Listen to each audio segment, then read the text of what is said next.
네, 저희 교회가 지금 성경 통독을 쭉 하고 있잖아요. 한 23분, 4분 정도가 성경 통독을 쭉 하고 있는데, 벌써 이제 23주가 됐습니다. 90일 만에 성경을 한 번 읽는 거예요. 그래서 지금 23분, 4분 정도가 함께 하고 있는데, 그게 지금 1기가 끝나면 또 하반기 2기를 모집할 때 많은 분들이 함께 하시는데, 우리 양동은 집사님이 일찌감치 이렇게 성경을 몇 주차 완료 이렇게 다 문자를 다 카톡을 올리거든요. 항상 잘 읽어주셔서 감사를 드립니다. 우리 가운데 함께 하시는 하나님께서 이제 우리의 봄이 됐는데 이 봄에도 우리 가정 가운데 하나님의 놀라운 은혜가 풍성하기를 바랍니다. 부활주일, 우리가 4월 첫 주가 부활주일입니다. 예수 그리스도께서 우리 위에 사망 권세를 이기시고 부활하신 그 날을 교회는 기념하고 또 기뻐하고 예배하는 날입니다. 이때 우리 가족들도 함께 초청해서 함께 예배를 드리는 귀한 시간 되길 바랍니다. 부활주일을 앞두고 한 주간 동안 우리가 월요일부터 금요일까지 3월 30날부터 4월 2일까지 저녁 8시에 우리가 십자가로 걷는 성막순례, 그래서 기도의 시간을 갖습니다. 여러분들 함께 시간을 내셔서 함께 기도하는 시간을 통해서 우리 가정에 하나님께서 부활의 생명이 또한 꽃이 만발하기를 위해서 함께 기도해 주시기 바랍니다. 다른 광고는 주보를 참여해 주시기 바랍니다. 네, 오늘 말씀은 레위기입니다. 역시 다음 주까지는 레위기를 볼 텐데요. 레위기 16장 7절부터 10절 말씀을 한 절씩 교독합니다. 제가 먼저 읽습니다. 또한 그는 순염소 2마리를 끌어다가 회막 어귀에 주 앞에 세워놓고 그 순염소 2마리를 놓고서 제비를 뽑아서 주에게 바칠 염소와 아사셀에게 바칠 염소를 결정하여야 한다. 아론은 주의 몫으로 뽑힌 순염소를 끌어다가 속죄 제물로 바치고 아사셀의 몫으로 뽑힌 순염소는 산채로 주 앞에 세워두었다가 속죄 제물을 삼아 빈들에 있는 아사셀에게 보내야 한다. 네, 우리가 읽은 레위기는 상당히 조금 난해하고 어렵기도 합니다. 그렇지만 이 레위기가 또 우리에게 우리 신앙생활에 큰 유익이 되는 말씀이기 때문에 레위기를 그림 한 컷으로 준비를 해봤습니다. 레위기는 딱 전반부, 후반부를 딱 나눌 수 있는데 전반부 왼쪽에 있는 그림은 1장부터 16장까지의 내용을 그림으로 하나 소개했어요. 뭐라고요? 저게 하나님께 나아가는 제사. 그래서 1장부터 16장은 레위기의 전반부인데 거기에는 5가지 제사 있잖아요. 번제, 화제, 화목제 이런 것부터 시작해서 우리가 지난번에 봤듯이 나병이 걸렸을 때나 피부병이 걸렸을 때 어떻게 해야 하느냐, 어떻게 하나님 앞에 나아가야 하느냐 하는 내용들을 쭉 다루고 있고요. 또 그 이후에 17장부터 마지막 27장까지는 이제 하나님 앞에서 우리가 어떻게 살아야 하는가, 거룩하신 하나님 앞에서 우리는 어떻게 거룩한 삶을 살아야 하는가 하는 내용들을 쭉 있습니다. 그래서 거기도 절기도 있고 명절을 어떻게 보내는 것이 좋으며 또한 이웃과 어떻게 지내야 하며 가정은 어떻게 지내야 한다 이런 이야기들을 쭉 다루고 있습니다. 그중에 이 전반부의 하이라이트는 16장이에요. 16장, 1장부터 16장의 전반부의 하이라이트는 16장인데 오늘 살펴볼 속죄일에 대한 하나님 앞에 나아가는 데 있어서의 하이라이트 부분이고 후반부의 하이라이트는 몇 장이에요? 25장에 거기에 이제 희년이 되어 있습니다. 그래서 희년이라는 의미는 기쁜 해라는 뜻이거든요. 그래서 모든 이스라엘 백성들은 그 희년이 되면 다 모든 것이 다 원위치로 다 돌아갑니다. 그래서 땅도 다시 다 원래 주인에게 돌려줘야 되고요. 또 내가 부득이하게 종살이를 했다면 원래 가족들에게로 다 가족들도 돌려보내야 되고 신분도 회복이 되는 이런 리셋, 초기화되는 해, 희년이 되는 거죠. 그래서 이에 대한 얘기를 나옵니다. 오늘 전반부의 마지막 하이라이트를 다룰 텐데 저 하이라이트를 왜 중요하냐면 이스라엘 백성들은 하나님께서 집을 지었잖아요. 성막에 딱 집을 지었는데 거룩하신 하나님 앞에 함부로 나아갈 수가 없습니다. 죄인이 하나님을 만나면 죽음을 당하기 때문에 죄인이 거룩하신 하나님 앞에 나아갈 수 없는데 딱 1년에 딱 하루, 딱 한 번만 하나님께 나아갈 수 있는 길이 열린 게 속죄일이에요. 그래서 그 그림을 한번. 네. 저 때는 하나님의 집이 이렇게 휘장으로 딱 가려져 있거든요. 저 휘장으로 가려져 있어서 저기 안에는 못 들어가요. 거기 들어갔다가는 그냥 죽어요. 거룩하신 하나님 앞에서 너가 죄인이 어떻게 내 앞에 왔느냐? 그래서 죽임을 당한다. 그렇게 하나님께서 명령하셨기 때문에 못 들어가는데 딱 대제사장이 하루는 저 휘장을 열고 하나님 앞에 들어가서 하나님을 만나고 하나님께 모든 죄를 용서받는 날, 그게 속죄일이에요.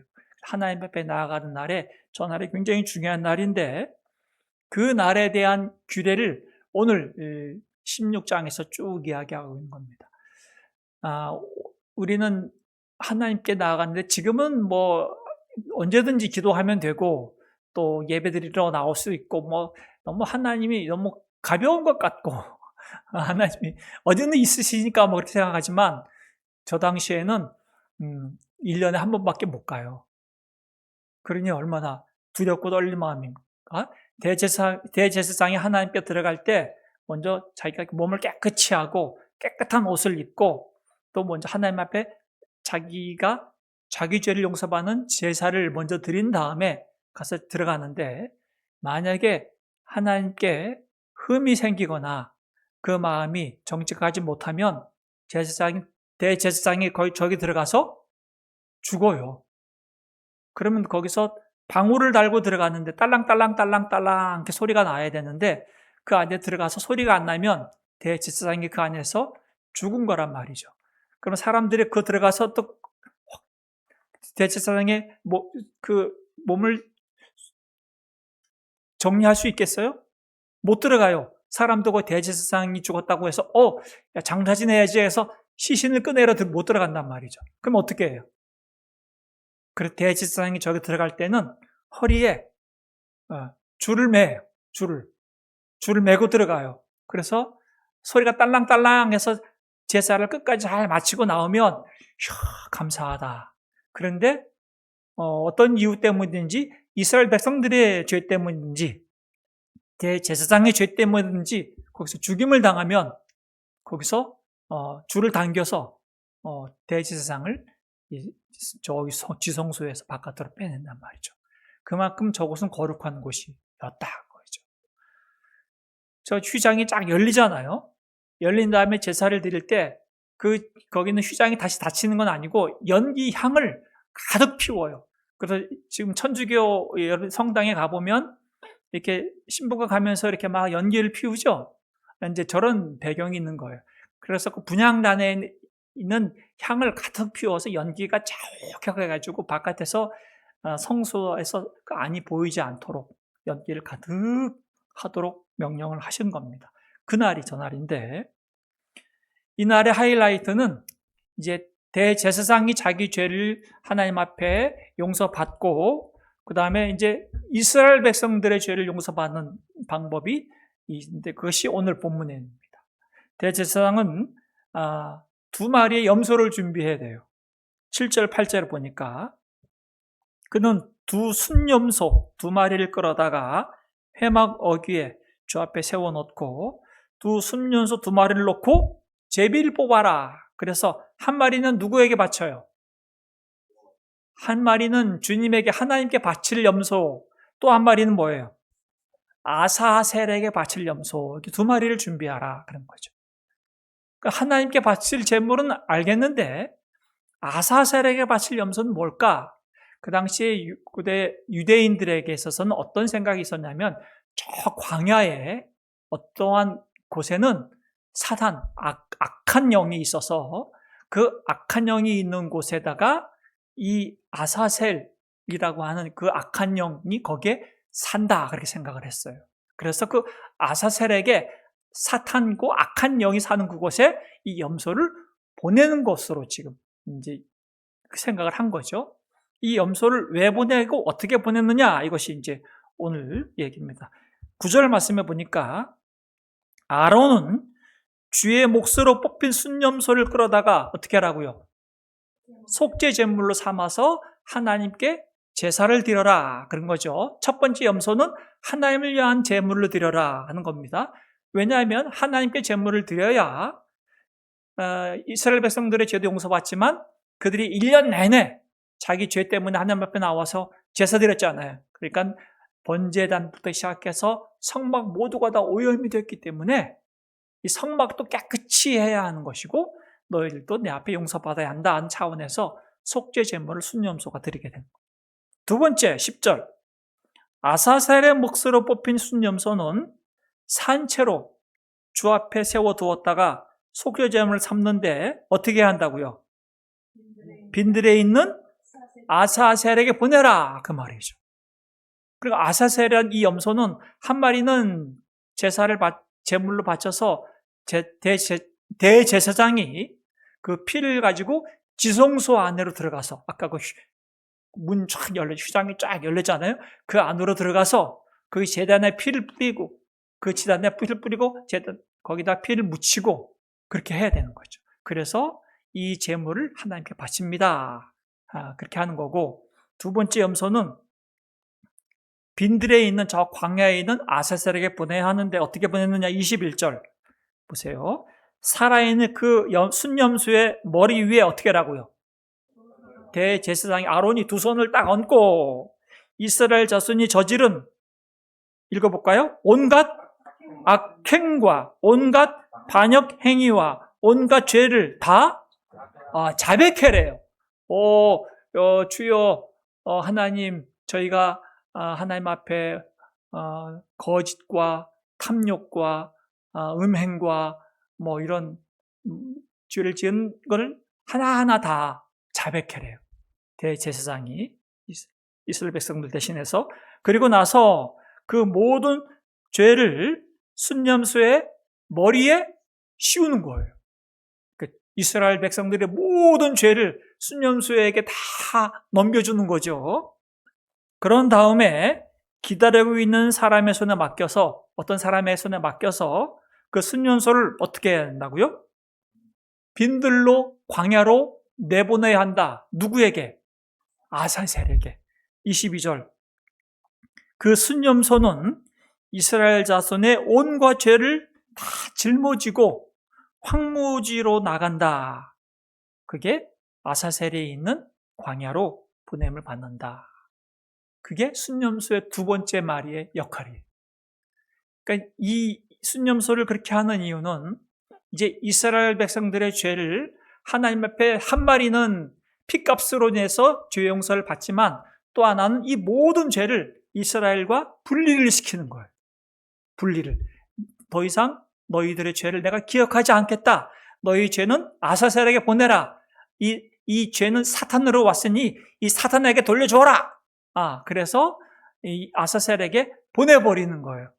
그래서 그 또 한 사람은 이 순념소가 저 광야로 가서 낭떠러지에 가서 떨어져 죽을 때까지 확인해야 돼요. 이 사람. 근데 순념소가 다시 돌아오면 돼요? 안 돼요? 안 되는 거예요. 순념소로 돌아오면 안 돼. 그래서 순념소가 광야로 나가서 낭떠러지에 떨어질 때까지 확인하고 이 사람은 돌아와가지고 옷을 빨고 몸도 깨끗이 씻어야 되는 거죠. 이스라엘 백성들의 죄가 국가적으로, 민족적으로 한 번, 1년에 딱 한 번 용서를 받는데 순념소 한 마리는 속죄제물을 하나님 앞에 바쳐지고 한 마리는 모든 죄를 다 넘겨준 다음에 이스라엘 회중을 떠나서 멀리 사단에게로 아사셀에게로 보내버리는 거죠. 이게 하나님께서 하라고 한 명령이었어요. 왜 그렇게 하셨을까? 하나님께서는 이스라엘 백성들이 시각적으로 어린 자녀부터 어르신에 이르기까지 하나님은 우리의 죄를 한번 용서하시면 기억하지 않으신다. 그거죠. 우리 죄를 용서하시면 1년 동안에 지었던 모든 죄가 다 초기화되고 리셋돼서 새 출발할 수 있어요. 새 출발. 이제부터 하나님께서 우리에게 새로운 은혜를 주셨다. 그 전까지는 개인적으로 죄를 지면 개인적으로 나가서 속죄 제물을 드리기도 하고 했지만 이제 1년에 한 번 이날 7월 10일은 이 속죄일은 이스라엘의 모든 죄를 다 용서받는 날이고 다시 새롭게 시작할 수 있는 날이다 하는 것을 그들이 시각적으로 볼 수 있게 한 거죠. 내가 너희 죄를 기억하지 않겠다.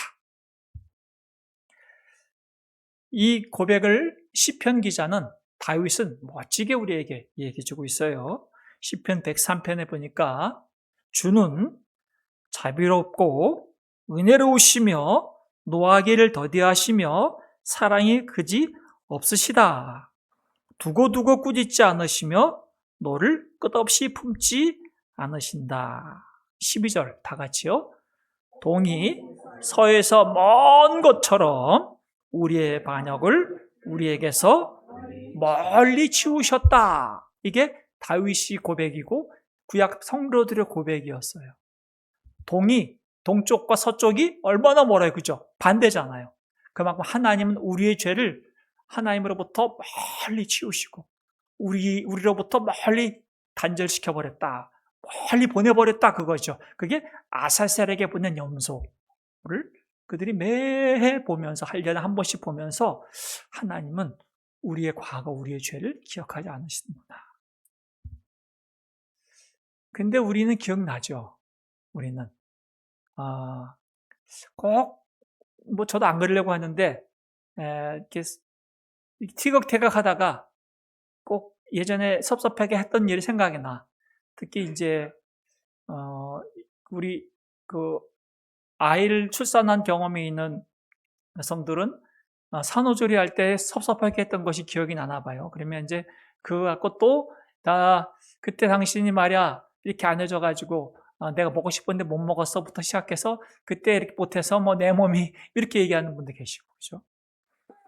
10년 전 이야기가 갑자기 떠오르고 우리는 내 마음에 무슨 블랙박스 같은 게 있는 것 같아요. 그죠? 그래서 과거에 섭섭하게 했던 것들을 우리는 털어버리면 좋은데 이게 겹겹이 서랍 안에 꼭 쌓아놓은 것 같아가지고 뭐 이렇게 좀 안 좋은 일이 티격태격 하다가도 내가 그럴 줄 알았어. 당시 그럴 줄 알았어.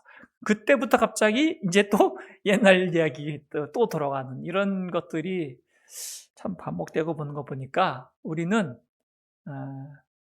우리 하나님처럼 우리 죄를 동에 서가 많은 것처럼 내가 너의 죄를 멀리 치웠다. 그래서 하나님에 비해서 우리는 자꾸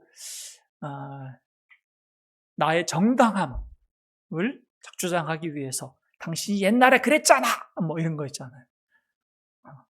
그리고 뭔가 기선제압하려고 또 그렇게 남의 약점을 확 붙잡고 그런 거는 이제 은혜를 경험한 자는 오늘 아사셀의 염소를 멀리 보내버리잖아, 그죠? 그리고 하나님이 절대 기억하지 않겠다. 그러지 않습니까? 그 말씀 보세요. 그 9절 말씀에 봐요. 9절 뭐라고요? 두고두고 꾸짖지 않으시며 너를 끝없이 품지 않겠다. 하나님은 우리의 죄를 두고두고 마음에 담고 있지 않으신다 그 말이죠. 그러니까 우리도 두고두고 마음에 담을 필요가 없어요. 그러지 마시고 우리도 털어내버리고 멀리 보내버리란 말이죠. 그게 아사셀의 염소, 하나님이 우리를 대하는 그 큰 사랑이에요. 동이 서에서 먼 것처럼 우리의 반역을 그렇게 멀리 치우신 우리 하나님께서 이스라엘 백성들에게 나는 그런 하나님이다. 그러니 너희들이 나를 너무 무서워하거나 두려워하지 말아라. 내 안에서 내 것을 너에게 준 기업을 마음껏 누려라. 너희들은 진정한 자유인이고 내 자녀들이다. 그 메시지가 레위기 안에 담겨 있는 겁니다. 이게 레위기의 복음이에요. 이 레위기의 이 말씀을 구약 이스라엘 백성들은 지켰는데 신약에 있는 교회는 이 아사셀의 염소가 없어요. 왜 그럴까요? 구약에 있는 모든 제사 제도는 예수님께서 이 땅에 오셔서 단 한 번의 제물이 되시고 완벽한 제사를 드릴 수 있는 대제사장이 되셨기 때문에 예수님께서 우리 위에 드린 십자가의 대속의 죽으심으로 모든 것들을 다 완성하셨기 때문이죠. 교회는 어떻게 얘기했는가? 히브리서 13장 한번 보세요. 유대교, 과거를 얘기하는 거예요. 구약에서는, 구약의 제사의식에서 대제사장은 속죄제물로 드리려고 짐승의 피를 아까 어디로 들어갔어요? 어디로? 지성소로 가지고 들어갔고, 또 그 몸은 어떻게 해요? 진영 밖으로 가서 태워버렸고, 또 하나는 아사셀의 염소는 멀리 보냈잖아요. 12절 다 같이요. 그러므로 예수께서도 자기의 피로 백성을 거룩하게 하시려고 성문 밖에서 고난을 받으셨습니다. 우리 예수님은 이스라엘 성문 밖에 골고다 언덕이라고 하는 곳에서 십자가에 달리신 것은 아사셀에게 보낸 이 염소가 이스라엘의 진영 밖으로 쫓겨나 내보낸 것과 같은 것을 그대로 예표하고 있는 거예요. 그래서 성문 밖에 골고다 언덕으로 예수님께서는 십자가를 지고 모든 자들의 죄를 지고 그 길로 가신 것이고, 거기서 죄와 단절되는 하나님의 은혜를 이스라엘이 경험했듯이 이 예수님도 모든 죄값을 받으시면서 하나님으로부터의 단절, 엘리 엘리 라마 사박다니, 나의 하나님 어찌하여 나를 버리시나이까 라고 하는 이 죄의 단절을 그분이 손수 다 짊어지신 거죠. 그래서 예수 그리스도를 믿는 자들은 우리가 하나님을 향하여서 아빠 아버지 그렇게 고백할 수 있는 이 놀라운 은혜를 덧입게 된 것이고, 더 이상 이러한 아사셀의 염소를 보내는 제사를 드리지 않아도 되는 것이죠. 이게 이 기독교의 복음인 겁니다. 근데 이 복음을 딱 듣는 자들이 예수님 때문에 갖는 은혜가 있어요. 히브리서 4장 16절에 보니까, 그러므로 우리는 담대하게 어디로 나갑니까? 은혜의 보좌로 나아갑시다. 그리하여 우리가 자비를 받고 은혜를 입어서 제때에 주시는 도움을 받도록 합시다.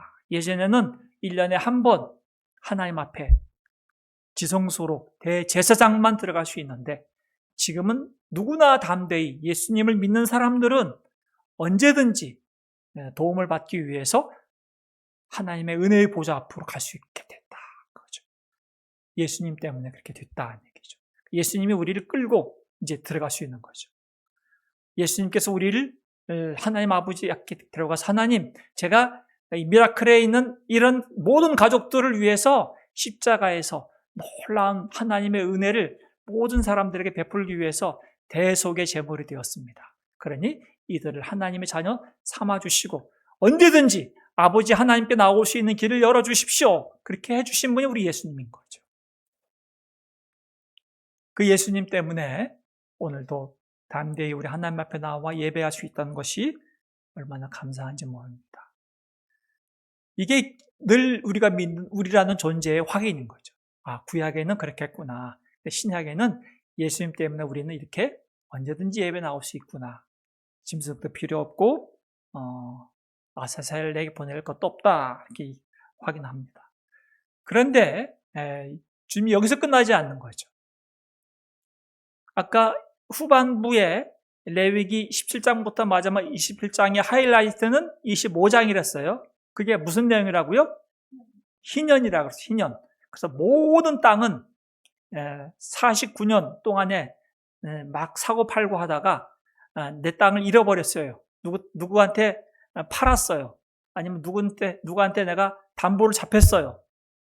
그런데 희년이 되면 그 땅을 원래 주인에게 다 돌려줘라. 값 없이 조건 없이 다 돌려줘라. 그래서 조건 없이 값 없이 다 원래 주인에게 돌려줘요. 얼마나 놀라운 은혜예요. 빚 갚을 필요도 없어요. 그냥 다 돌려받아요. 그리고 내 자식이 팔려갔어요. 노예로. 종으로 팔려가 종놀이 하다가 종살이 하다가 희년이 되면 다시 자유인이 돼서 엄마 아빠 품으로 돌아오게 되고 다시 가족이 다 모일 수 있어요. 이게 희년이에요. 이 희년이 언제 시작되는가? 속죄일 때 시작해요.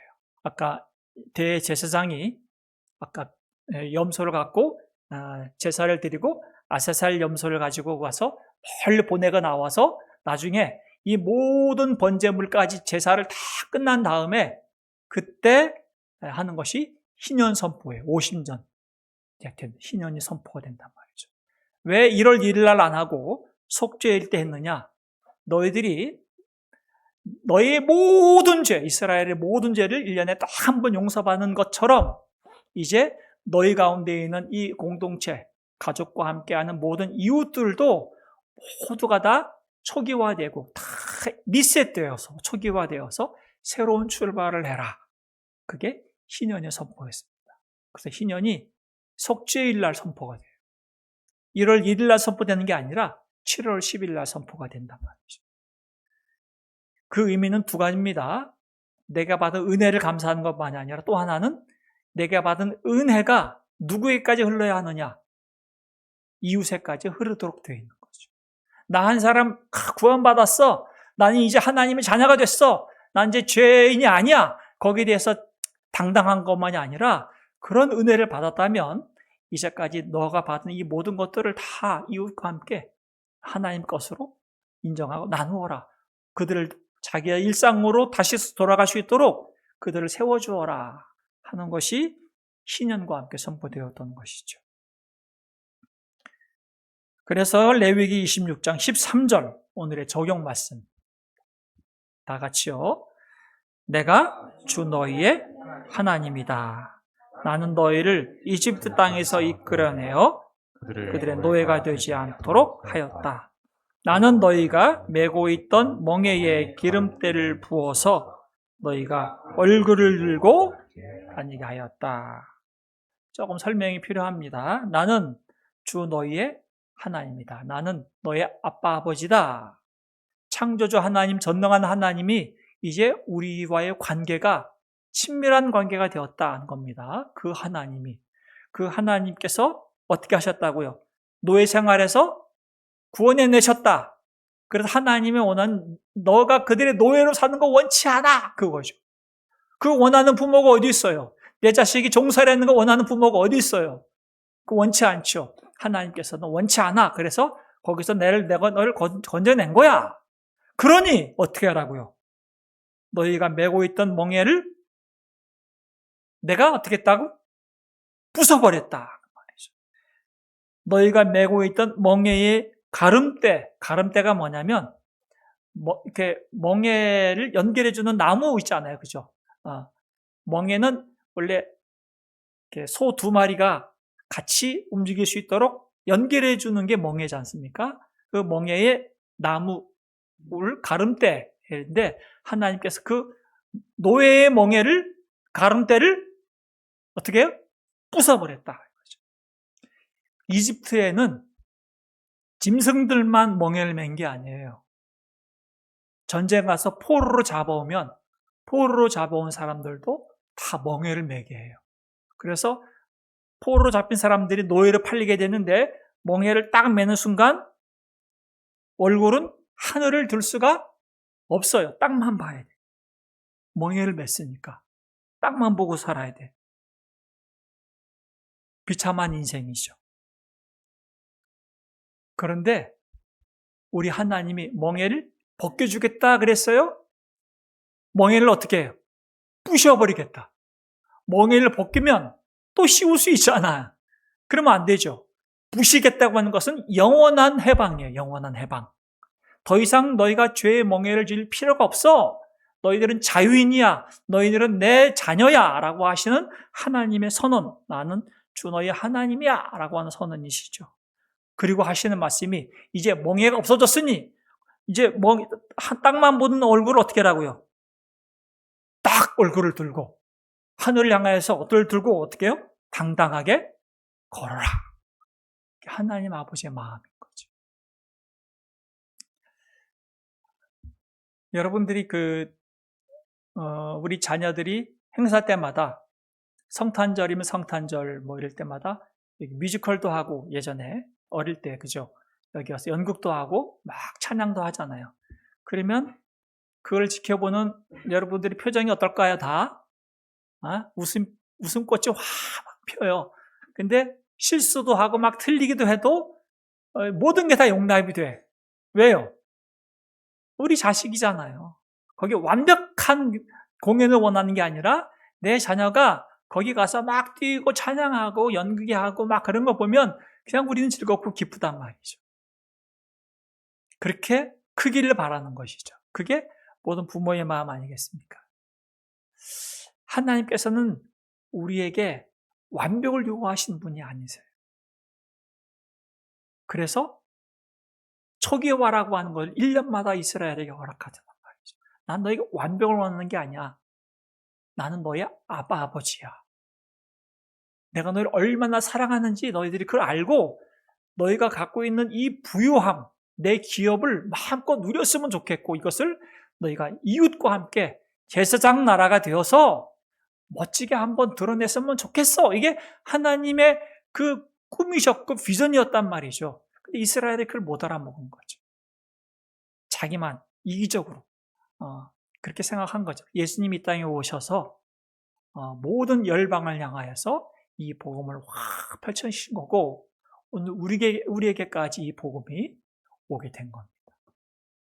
그런 예수 믿는 사람들은 오늘 이 말씀 26장 13절에 있는 것처럼 우리가 메고 있는 이 멍에 여러분들 어떤 멍에를 메고 있었는지는 우리 주님께서는 다 아시겠고 여러분들도 지금 그 멍에가 다 부서졌다고 하는 것을 성경은 분명히 말씀하고 있는 거죠. 우리는 예수님과 함께 당당하게 살고 있는 하나님의 자녀가 된 겁니다. 넘어질 때도 있고 실수할 수도 있어요. 괜찮습니다. 우리는 은혜를 받은 자잖아요. 자녀이기 때문에 또 은혜를 받을 수 있는 자입니다. 하나님 괜찮아. 내가 있으니 다시 시작하면 돼. 그렇게 우리를 또 격려해 주시는 분이 우리 하나님이십니다. 그래서 자녀답게 얼굴을 들고 당당히 걷는 우리 미라클 가족들이 되길 바랍니다. 우리 이웃들을 향해서 예수 믿는 사람들이 따뜻하고 넉넉할 수 있는 마음은 우리가 그런 은혜를 받았기 때문에 그래요. 우리가 가진 게 많아서 많이 알고 똑똑하기 때문에 그들을 돕는 게 아니고 내가 은혜를 많이 받고 있기 때문에 돕는 거예요. 그냥 그들 곁에 있어주는 거, 그들을 위해서 기도해 주는 거, 그들을 축복해 주는 거, 그게 우리가 할 수 있는 것 아니겠습니까? 가정체험학교를 지금 2번 했습니다. 2번 했는데 너무 제가 기뻐요. 우리 가정체험학교에 함께 하시는 우리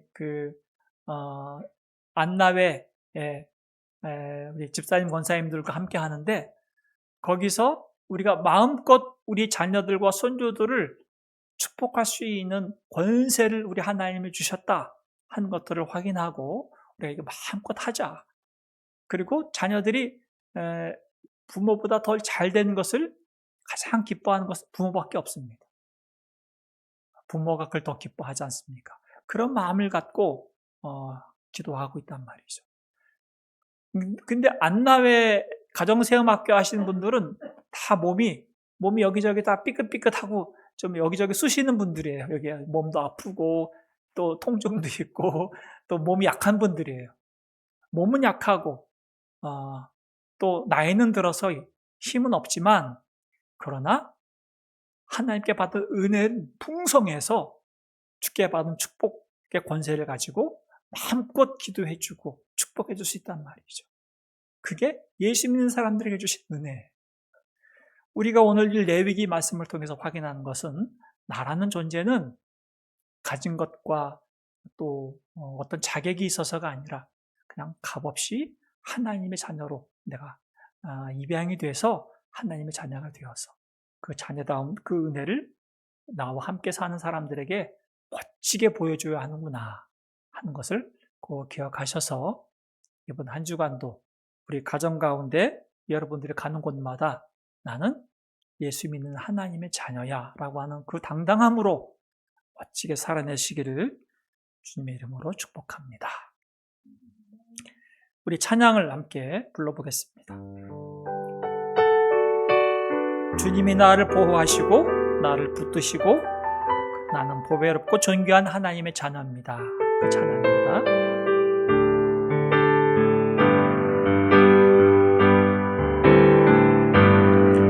십자가 그 사랑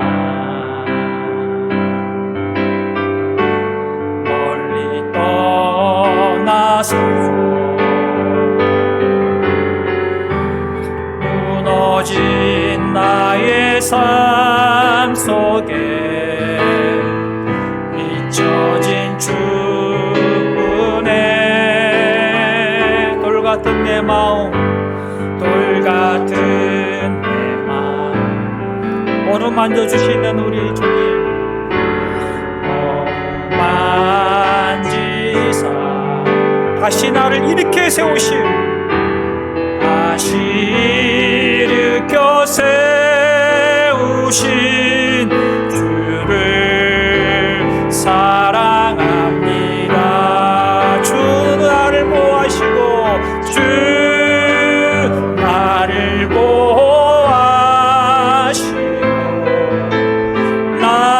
날 붙드시리 나는 보배롭고 존귀한 주님의 자녀라 주 너를 보호하시고 널 붙드시리 너는 보배롭고 존귀한 주의 자녀라 지나간 일들을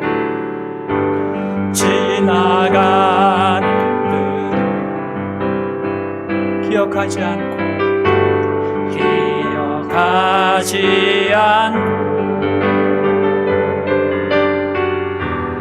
이전에 행한 모든 일 생각지 않으니 사막의 강물과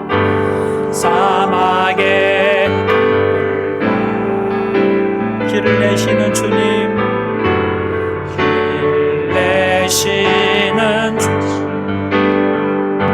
내 안에 새 일 행하시는 내 안에 새 일 행하신 주만 바라봅니다. 주 나를 보호하시고 날 붙드시니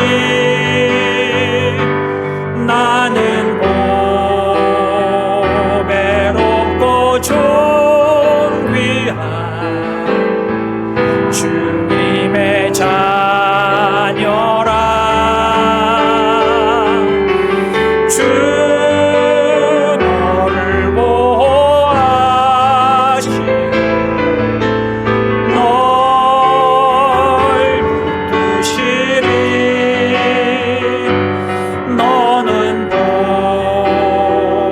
보배롭고 존귀한 주의 한 번 더 고백합시다. 주님 나를 보호하시고 주 나를 보호하 나를 붙드시니 날 붙드시리 나는 보배롭고 존귀한 주님의 자녀라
아름다운지 그 사랑 얼마나 아름다운지 날 부욕해 하는지 얼마나 날 부욕해 하는지 그 사랑 얼마나 크고 놀라운지를 그 사랑 얼마나 감격하게